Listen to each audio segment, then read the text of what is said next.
Welcome to future zone academy. आज हम class 12 के फिजिक्स चैप्टर की ओर बढ़ते हैं। तो फिजिक्स में आप लोगों का चैप्टर चल रहा था, वो था फोर्थ, उसका नाम है वैद्युत धारिता।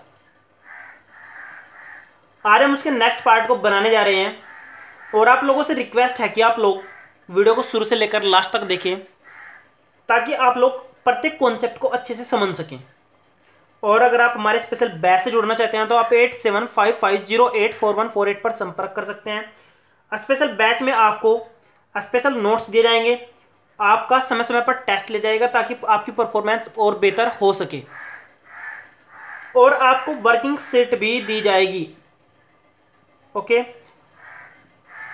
मैं आप लोगों को एक और बात बताना चाहता हूं। अगर आप लोगों के कोई रिलेशन में या आपके संबंधी कोई ऐसा भाई है या फिर बहन है जो कंपटीशन के लिए मैथ्स की बहुत प्रॉब्लम फेस करते हैं, तो उसके लिए मैंने एक स्पेशल अपना चैनल बनाया है यूट्यूब पर जो फ्री है बिल्कुल। उस पर आप मैथ्स की अच्छी प्रिपरेशन कर सकते हैं और वो स्पेशली ओनली मैथ्स के लिए है। उसका वीडियो में मैं लिंक दे दूंगा, उस पर स्पेशल मैथ्स की वीडियो डालेंगे और वो भी कंपटीशन के मैथ्स की। विदाउट एनी चार्ज आप अच्छी तैयारी कर सकते हैं और हमारे चैनल को सब्सक्राइब भी कर सकते हैं। उसका चैनल का नाम है इस्ताक साहब मैथ्स एकेडमी। ओके, आप लोग नीचे डिस्क्रिप्शन में लिंक देख सकते हैं, वहाँ से आप वीडियो को देख भी सकते हैं। ओके, तो आइए चलते हैं अपने फिजिक्स के चैप्टर की ओर। तो फिजिक्स में हमारा चैप्टर जो चल रहा था वैद्युत धारिता, उसका नेक्स्ट पार्ट देखते हैं। तो जो आज का जो हमारा टॉपिक है वो क्या, आवेशित संधारित्र में संचित ऊर्जा। ये आपका 2016, 2017 और 2019 के पेपर में भी रिपीट हुआ है। तो आवेशित संधारित्र में संचित ऊर्जा आपकी कैसे कैसे संचित होगी उसके बारे में डिस्कस करते हैं। संधारित्र को हम ऐसे प्रदर्शित करते हैं, तो हम क्या कर लेते हैं, एक संधारित्र ले लेते हैं, उसको बैटरी से ऐड कर लेते हैं। तो जब ये प्लस की तार होगी तो इसकी सीधी सी एक प्लेट कैसी हो जाएगी, प्लस से आवेशित हो जाएगी, जबकि दूसरी कैसी होगी, माइनस की। आपकी क्या होगी, कुंजी हो गई।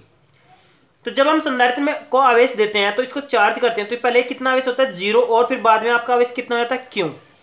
तो आप ध्यान दीजिए, जब आपका आवेश बढ़ रहा है तो आपका विभव भी बढ़ेगा, क्योंकि संधारित्र की सबसे पहली परिभाषा यही थी कि जो आवेश होता है ना वो उसके विभव के डायरेक्टली प्रोपोर्शनल होता है। डायरेक्टली प्रोपोर्शनल में समानुपाती होता है। अगर आप आवेश को बढ़ाएंगे तो आपका विभव भी बढ़ेगा। जब दोनों परिवर्तित हो रहे हैं तो आपकी ऊर्जा तो ज्ञात हो नहीं सकती। तो ऐसे केस में हम क्या कर लेते हैं, किसी छोटे से परिवर्तन में, किसी अक्षण में हम क्या कर लेते हैं, आवेश को क्यू डैश मान लेते हैं और विभव को वी डैश मान लेते हैं।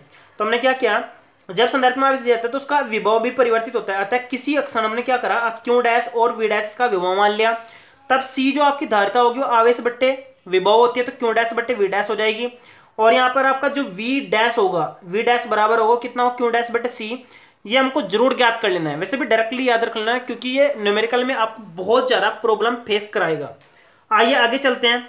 तो हम क्या देखते हैं, संधारित्र को डी क्यू आर डैश आवेश, यानी छोटा सा आवेश देने पर उसकी जो ऊर्जा होगी वो डी डब्ल्यू बराबर वी डैश डी क्यू होगी। आप याद रखना, ये फॉर्मूला आपका कहां से निकल गया है, ये फॉर्मूला आपको बता देता हूँ। डब्ल्यू बराबर कितना होता है आपका, वी क्यू, या फिर आप विभव की जो परिभाषा पढ़ी है विभव वाले चैप्टर में, तो डब्ल्यू बट्टे क्यू होती है। और अगर आप क्या करें, थोड़ा सा आपका विभव है तो डी डब्ल्यू बट्टे डी क्यू होता है, और जब आप इसकी इधर से मल्टीप्लाई करेंगे तो सीधा सा आपका ये फॉर्मेट निकल कर आ जाएगा। अब हम यहाँ पर v डैश की जगह क्या कर लेते हैं, यहाँ से v बराबर क्यू बटे सी का मान रख लेते हैं, और मान रखने के बाद ये आपका फॉर्मूला तैयार हो जाता है। अगर आप कुल ऊर्जा निकालना चाहते हैं तो आप 0 से लेकर क्यू आवेश तक क्या करेंगे, इसका समाकलन कर देंगे। 0 से लेकर कहाँ तक, क्यों तक, तो आपका समाकलन ऐसे हो जाएगा। समाकलन में डी डब्ल्यू, ये डी तो आपका हट जाएगा और डब्ल्यू आपका कार्य निकल जाएगा, तो यह आपका क्यू डैश बटे सी हो जाएगा। जो आपका कांस्टेंट होता है उसको समाकलन में क्या कर लेते हैं, बाहर ले लेते हैं। तो 1/c बराबर आपका ये तो बाहर निकल गया और ये 0 से लेकर क्यों तक हो गया। और समाकलन का एक सिंपल फॉर्मेट आप याद रखिए, वो क्या है, अगर आप x की पावर n dx का करना चाहते हैं तो x की पावर n प्लस 1/2 हो जाता है। तो पावर में 1 वृद्धि हो जाती है और बट्टे कितना होते हैं, जितनी आपकी पावर होगी उतनी ही आपका क्या होगा, यहाँ पर n प्लस 1 हो जाएगा। तो यहाँ पर अगर क्यू डैश था तो क्यू डैश की पावर 2 हो जाएगी और बट्टे में कितनी पावर होगी उतना ही हो जाता है, यानी 2 हो जाएगा। 0 से लेकर क्यों तक, एक बार आप यहाँ पर क्यों रख देंगे, एक बार आप 0 रखेंगे। जब आप यहाँ पर क्यों रखेंगे तो क्यों स्क्वायर बटे 2 हो जाएगा, माइनस 0 हो जाएगा। 0 क्यों, क्योंकि क्यों की बार, क्यों की जगह अगर आप 0 रखते हैं तो सारा का सारा आपका क्या हो जाएगा, 0 ही हो जाएगा। ओके, तो आपका फाइनली ये आंसर निकल गया किसका, कार्य का। आप लोग याद रखें, जो भी आप संधारित्र को आवेशित करने समय कार्य करेंगे वो आपका कार्य संचित ऊर्जा के रूप में संचित हो जाएगा। यानी स्थितिज ऊर्जा के रूप में संचित हो जाएगा, यानी एक प्रकार से वो स्टोर हो जाएगा, इकट्ठा हो जाएगा। तो W बराबर 1/c²/2 आपका क्या हो गया, ऊर्जा के रूप में एक फॉर्मेट यानी सूत्र बन गया है, जो बार बार न्यूमेरिकल में भी यूज होगा। आइए अब हम आगे चलते हैं। तो हम यहाँ पर क्या कर सकते हैं, यहाँ पर क्यों का मान बदल बदल कर रख सकते हैं, क्योंकि क्यों का मान आपका क्या हो सकता है, CV भी हो सकता है। क्योंकि आप यहाँ पर देखिए क्यों का मान अगर आप CV रखेंगे तो आपका नया फॉर्मेट निकल कर आएगा, और वो फॉर्मेट आपका क्या होगा, U बराबर 1/2 Q²/c तो आपने निकाला है। अगर मैं Q बराबर CV रख दूं तो C² V² हो जाएगा, तो C से C कट जाएगा, तो आपका एक C बचेगा, तो U बराबर 1/2 CV² हो जाएगा। तो आपकी संचित ऊर्जा आप इन तीनों फॉर्मेट से किसी से भी निकाल सकते हैं। ओके, ये फॉर्मूला आपका बहुत इंपॉर्टेंट है, इसके डायग्राम जरूर पेपर में आते हैं, और इसका डेरिवेशन यानी आपका जो है ना एक आर्टिकल पेपर में हर बार देखा गया है। तो नया जो नेक्स्ट हमारा जो आर्टिकल है वो भी आपका वेरी वेरी वेरी इंपॉर्टेंट है। वो क्या, आपका संधारित्र में ऊर्जा घनत्व। ये जो आपका है ना संधारित्र में ऊर्जा घनत्व, ये आपका 2014-15 में पूछा गया था। Very very important. तो आपको कैसे याद रखना है, ऊर्जा घनत्व, जब भी आपका कहीं घनत्व होगा तो नीचे तो आपका आयतन ही होगा। अगर मैं घनत्व की वैसे भी बात करूं तो ऊपर क्या होता है आपका, ऊपर द्रव्यमान यानी मास, और नीचे आपका क्या होता है, आयतन होता है। तो जब आपका नीचे आयतन होगा तो समझो आपका क्या निकल रहा है, घनत्व। अगर आप ऊर्जा घनत्व की बात करें तो आपका ऊपर ऊर्जा आ जाएगा और नीचे आपका क्या आएगा, आयतन। तो आपका ऊपर U यानी ये ऊर्जा, और नीचे आपका V मतलब आयतन। क्या होगा नीचे आपका, V मतलब आयतन। तो अब हम अगर U बराबर बड़े U/V निकालना चाहते हैं तो ऊर्जा का फॉर्मूला भी आपने निकाला कितना, 1/2 CV²।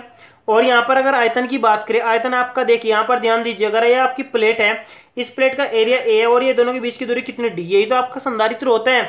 तो आपका जो आयतन होता है वो A×D होता है। तो यानी आपका आयतन V बराबर A×D।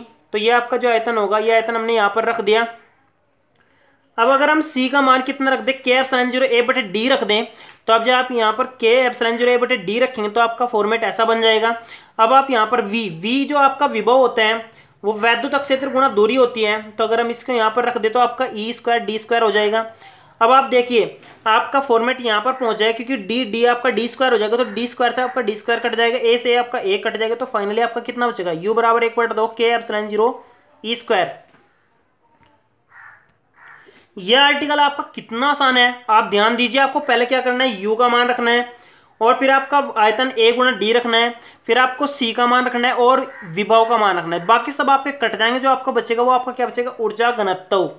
आपका सिंपल आर्टिकल है और पेपर में कई बार पूछा गया है, तो आप इसको आसानी से कर सकते हैं। ओके, आइए नेक्स्ट हेडिंग की ओर बढ़ते हैं। तो नेक्स्ट हेडिंग है हमारी, तो नेक्स्ट आर्टिकल है हमारा आवेशित संधारित्रों के संयोजन पर आवेशों का पुनः भरण या फिर ऊर्जा हानि। यह आपका आर्टिकल बहुत इंपॉर्टेंट है और बार बार देखा गया है कि इसके ऊपर न्यूमेरिकल आते हैं। क्या आते हैं, इसके ऊपर न्यूमेरिकल आते हैं, और न्यूमेरिकल बहुत बार देखने को मिले हैं। तो देखते हैं तो किस तरह के आते हैं। देखिए आप यहाँ पर हमारे पास दो संधारित्र हैं, एक तो हमारे पास C1, उस पर आवेश Q1 और उसका विभव हमने कितना लिया है, V1। दूसरा संधारित्र हमारे पास C2 है, उसका आवेश कितना मान लिया गया है, Q2, और उसका विभव कितना मान लिया गया, V2। हमें क्या करना है, पहले दोनों को रख लेना है और फिर हम दोनों को क्या करेंगे, एक दूसरे से कनेक्ट करेंगे किसी तार के द्वारा। तो यहां पर अगर हम देखें तो आपका जो आवेश होता है Q1 बराबर कितना होता है, C1V1, और यहां पर आपका जो Q2 होगा वो कितना होगा, C2V2। ये आप समझ गए होंगे कि आपका Q बराबर C1V1 कहां से आया है, क्योंकि आप यहां पर ध्यान दें C बराबर होता है Q/V। अगर Q का मान निकाले तो Q बराबर कितना होगा आपका CV। ओके, तो आगे चलते हैं।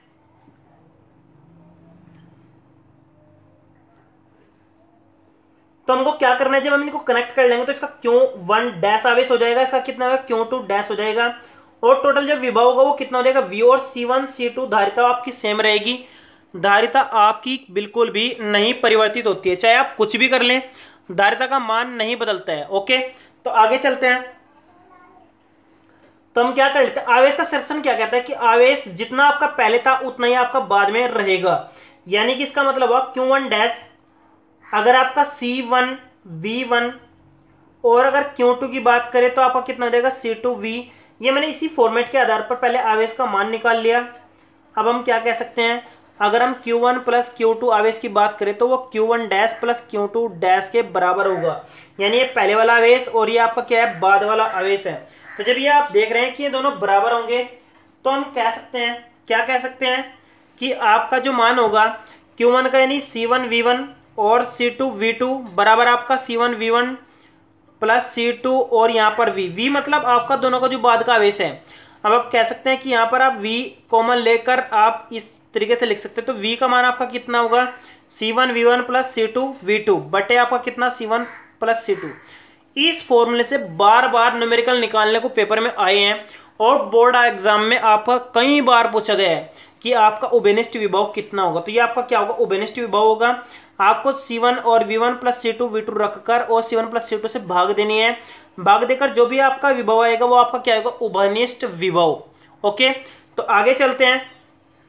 अगर हम ऊर्जा हानि की बात करें तो आप लोग याद रखना, हमको क्या करना पड़ता है, इसकी ऊर्जा निकालिए और इसकी ऊर्जा निकालिए, दोनों को जोड़ लेते हैं और फिर बाद में जो इसकी ऊर्जा होती है और जो इसकी ऊर्जा होती है दोनों को जोड़ लेते हैं।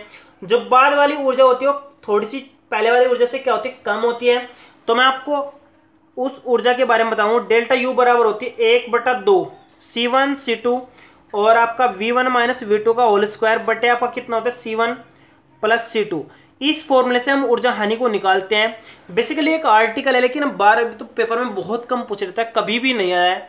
तो मैं आपको इसके आर्टिकल के बारे में कुछ भी नहीं बता रहा हूँ, बस आपको फॉर्मेट बता रहा हूँ। इस फॉर्मूले से हम क्या कर लेते हैं, उसको ऊर्जा हानि को आसानी से निकाल सकते हैं।